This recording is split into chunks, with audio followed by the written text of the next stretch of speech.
Today, we're making a flavorful vegan cauliflower corn chowder.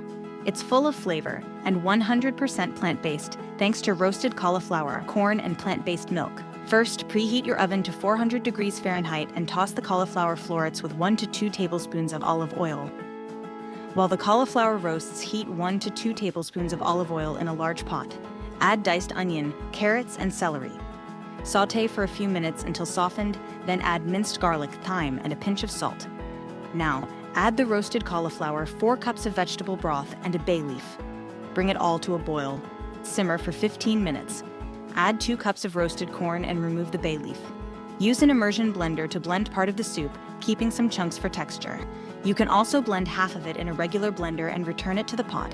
Stir in a can of coconut milk and vegan parmesan. Let it simmer for 5 more minutes until everything's warmed through. Now, it's time to serve. Taste and adjust the seasoning. Garnish with extra vegan parmesan, parsley, and some crispy vegan bacon bits if you like. Serve it hot with crusty bread on the side to soak up the creamy soup. Enjoy.